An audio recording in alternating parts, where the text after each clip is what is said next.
So I'll be honest, this is my first time ever talking in a microphone ever. So this is a new for me. But I did minor in public relations, so speaking to people is not new.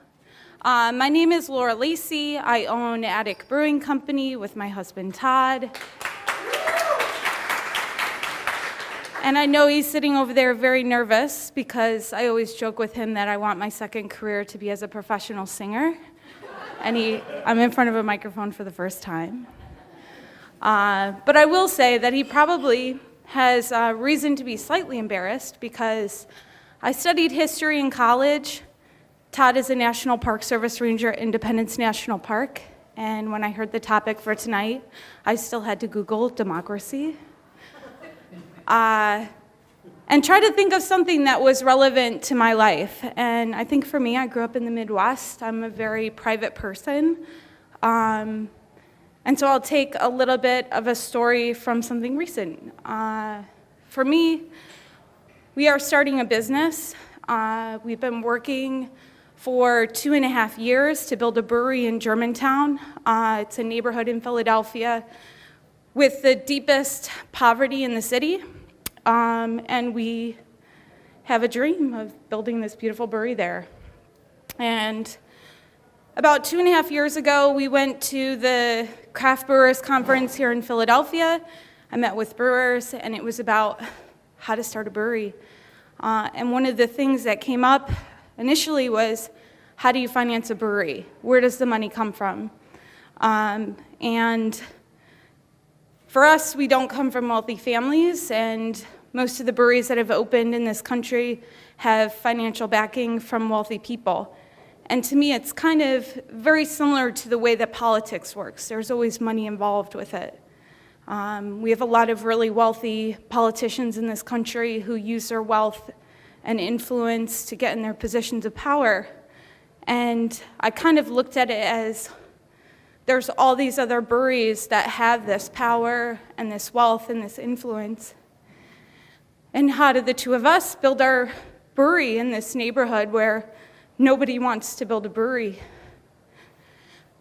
And so I did a lot of research and found out that in 2016 it became legal for everyone to invest in businesses. And we partnered with this company called WeFunder. It's a benefit company, a benefit corporation. And they worked to push through legislation that made it possible for everybody to be a part of investing in businesses. And I know, I'll take a little page out of Ken's book here, Democracy is Participation, right? And I own a brewery, so I invite everyone to drink beer, of course. But for me, it was it's about participation and everyone being able to be a part of it. But for so long, being a part of investing in a company wasn't something that was legal. You had to be a wealthy person.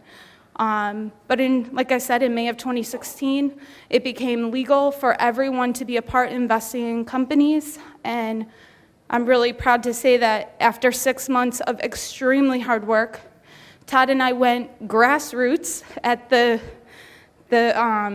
absolute definition, hosting events, partnering with nonprofits, meeting people, talking about our business, and getting people really interested in this amazing brewery that we're building. And it just closed on September 7th or 8th, I can't remember. And we had raised just shy of $185,000 from 311 investors.